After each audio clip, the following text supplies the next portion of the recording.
Good morning, my dear student. So, let us discuss labor law 1. So, we'll start from the labor law introduction. So, what are labor laws? Right. So, labor laws are also called as employment laws or rules made by the government to protect the workers. Right. And usually, what they will cover means they will cover worker rights, fair wages, working hours, workplace safety, health. So usually these all, right, will be covered under the labor laws, like workers right, protection of workers right, fair wages, working hours, workplace safety and health, right.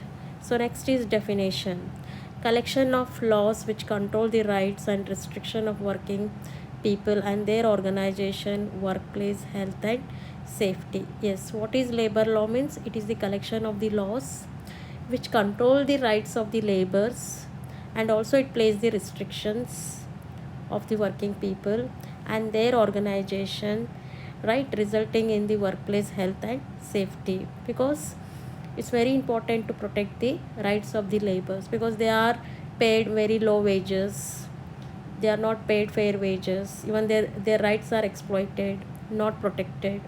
And even the working hours, right, were increased. If they increased also, they are not paid properly for the overtime, and there is no safety hazards, and there is no health precautions. So there are some restriction also to protect labors, right, or else it will impact on their health. So we brought the law that is called as labor law. And what is this labor law means? It controls the rights and restrictions of working people and their organizations, workplace health and safety. Next is the standard of employment and industrial relations, all are covered under labor laws. Yes, the standard of employment. So there is a standard, there are certain rules and regulations which strengthen the industrial relations between the employer and employee. So these all are covered under the labor law. And the next is, why do we need labor law? The harsh treatment of employers towards their workers during the 19th century led to the rise of labor rights movement. Yes, why do we need labor law means? Already we know before 19th century there were no such laws to protect the labor rights, because they were treating in a very bad way, and they were exploited, and they were not paid properly, and there were very long working hours, and they're very in fact they were exploited. There is no such legislation to protect them properly. Because of that, we have brought the labor law just to protect the labor rights. So we can say there was the harsh treatment of employers towards their employees or workers during the 19th century. Because of that, it has led to the rise of labor rights movement. And the laborers were getting treated. Yeah, so why they started movement, especially the laborers, why they started the movement, why they started to demand their rights means? Because of this, the laborers were getting, yeah, treated very low wages. They were getting very low wages. They were treated for long working hours. They are not paid for overtime.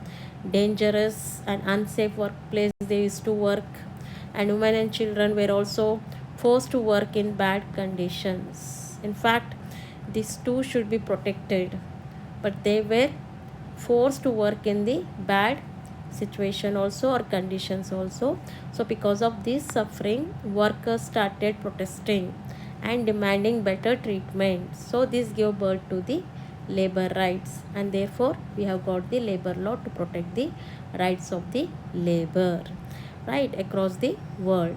So UK was the first country to make the proper labor laws. So which was the first country? UK. And it has enacted the labor law in the early 1800s, and they fixed working hours also, and they protected women and children's rights also, right. So this is the introduction part of the labor law. If you have any doubts, you can ask me. Thank you.